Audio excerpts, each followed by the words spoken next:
Halo minasan, balik lagi di channel Tao-chan, di mana kita akan membahas manga dan anime populer. Tapi sebelum itu, silahkan minasan klik tombol subscribe dan nyalakan lonceng notifikasi agar minasan tidak ketinggalan info terbaru dari Sensei. Bila sudah, mari kita berangkat dan tancap gas!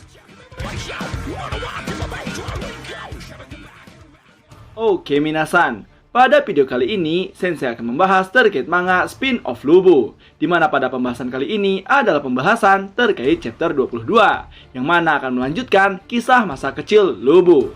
So, daripada penasaran, tanpa basa-basi lagi minasan, langsung saja kita gas ke pembahasannya. Chapter dibuka setelah kemarin Lubu membuat temannya lari terbirit-birit, lalu Lubu merasakan kesepian akibat kekuatannya yang luar biasa, yang menjadikan Lubu selalu sendirian, tidak memiliki teman sama sekali.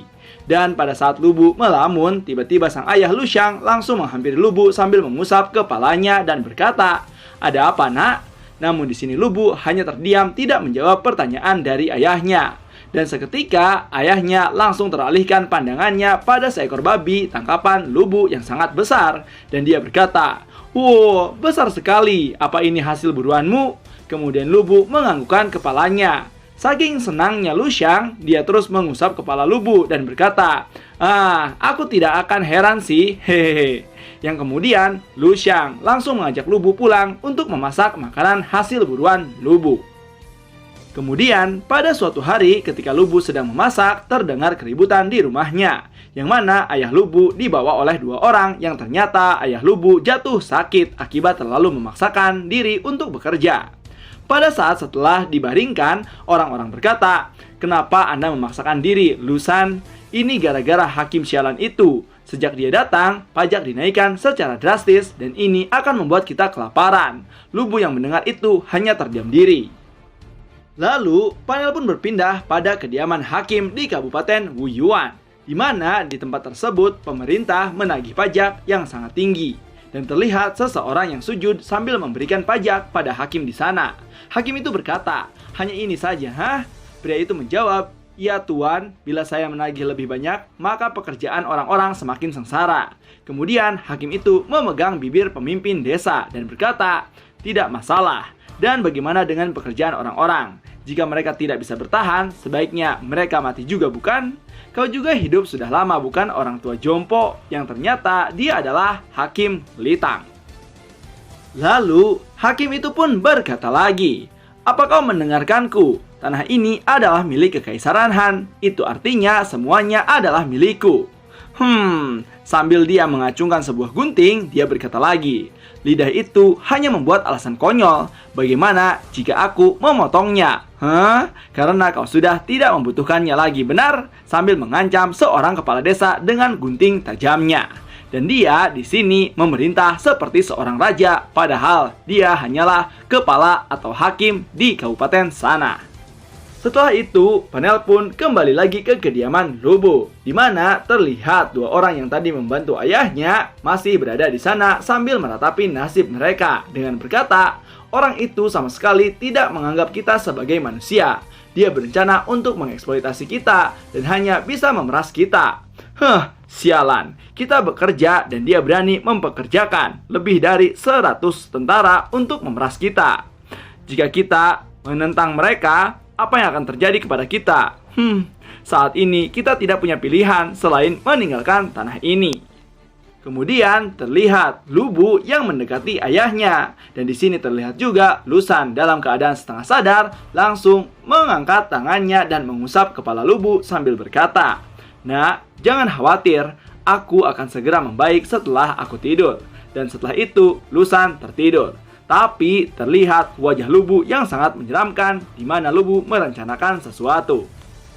Kemudian panel pun berpindah lagi pada kediaman sang hakim, dan terlihat beberapa tentara yang mengacungkan anak panahnya, yang mana mempermainkan anak yang ketakutan oleh Lubu sedang diikat dan dijadikan sasaran untuk permainan tentara tersebut.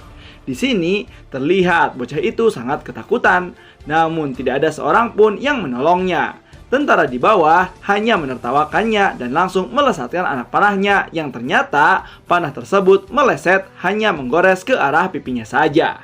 Lalu terlihat tentara tersebut yang kesal sambil berkata, "Hah, lagi-lagi aku gagal. Baiklah, aku akan mencobanya sekali lagi." Teman tentara yang mendengar itu hanya tertawa dan meledek tentara tersebut. Dan pada saat tentara tersebut akan memanah, terlihat seseorang yang menghampirinya dan dia adalah Lubu. Tentara tersebut berkata, "Siapa kau?" Bocah yang diikat pun bertanya-tanya apa yang sedang dilakukan oleh Lubu di sini. Dan terlihat Lubu tanpa rasa takut dan dengan wajah flat bertanya, "Apakah ini kediaman orang bernama Litang? Aku ingin meminta obat padanya." Mendengar hal tersebut, para tentara terkaget dan langsung memarahi Lubu dengan berkata, "Apa? Aku tidak mengerti maksudmu, anak nakal. Pergilah atau kau akan kugantung seperti dia." Kemudian, tanpa menghiraukan perkataan dari tentara tersebut, Lubu langsung menyerang dengan melompat ke arah tentara dan langsung mematahkan leher tentara tersebut yang membuat tentara itu mati seketika. Dan Lubu berkata, "Minggir kau," dengan tatapan yang sangat kejam bagi bocah berusia 9 tahun. Setelah itu, panel pun kembali lagi ke kediaman Lubu, di mana Lubu membawa sekarung banyak obat-obatan untuk ayahnya. Ayahnya yang melihat itu berkata, "Apa itu, nak?" Lalu pas dibuka, alangkah terkejut ayahnya mendapati obat-obatan yang mahal. Lu Xiang berkata, "Dari mana kau mendapatkan semua obat-obatan mahal ini?" Terlihat Lubu tidak menjawab sama sekali. Ayahnya bertanya lagi, "Kau tidak mungkin mencurinya dengan kekuatanmu, bukan?" Di sini Lubu menjawab, "Ini bukan masalah, mereka saja yang lemah." Bukannya sang ayah bangga, di sini Lu Xiang langsung menampar Lubu yang membuat Lubu hanya terpaku menerima tamparan tersebut.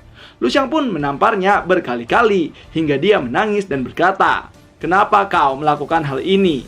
Lubu menjawab, "Ini semua demi ayah agar ayah bisa sembuh kembali."